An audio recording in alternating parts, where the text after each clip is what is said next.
પવિત્ર શ્રાવણ માસમાં તહેવારોની હારમાળા સર્જાઈ છે। ભાવિક ભક્તો આ પવિત્ર શ્રાવણ માસમાં વિવિધ ધાર્મિક તહેવારો ઉજવીને ધન્યતા અનુભવે છે।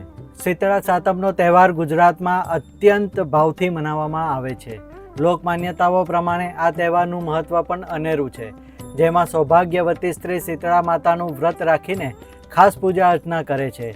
આ દિવસે વ્રત કરનાર સવારે વહેલા ઉઠી અને ઠંડા પાણીથી સ્નાન કરીને સ્વચ્છ કપડાં પહેરીને ઘીનો દીવો કરી માતા શીતળાની પૂરા ભાવથી પૂજા અર્ચના કરે છે।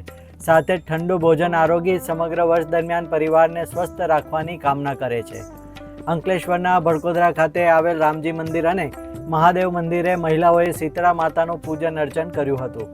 શાસ્ત્રોક્ત વિધિ અનુસાર શીતળા માતાનું પૂજન અર્ચન કરી મહિલાઓએ ધન્યતા અનુભવી હતી। અંકલેશ્વર શહેરમાં આવેલ વિવિધ મંદિરોમાં પણ શીતળા સાતમના પર્વની ઉજવણી કરવામાં આવી હતી। બીજી તરફ ભરૂચના જાડેશ્વર વિસ્તારમાં આવેલ શીતળા માતાના મંદિરે આજરોજ શીતળા સાતમ નિમિત્તે ભારે ભીડ જોવા મળી હતી। મહિલાઓએ શીતળા માતાને દૂધ, જળ, મરી અને ફૂલ અર્પણ કર્યા હતા અને ઠંડુ ભોજન આરોગ્યું હતું।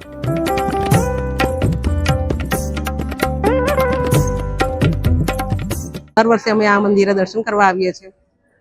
રાંધણ છઠ્ઠા દિવસે બધું ગરમ બનાવીએ છીએ અને બીજે દિવસે ટાળું ખાઈ અને માતાજીનું પૂજન કરીએ છીએ। આવી રીતે બીજા 15 દિવસ પછી પણ પાછી ફરી રાંધણ છઠ આવે છે। ફરી અમે ગરમ બનાવી અને બીજે દિવસ અમે ઠંડુ ખાઈએ છીએ અને માતાજીનું પૂજન કરીએ છીએ।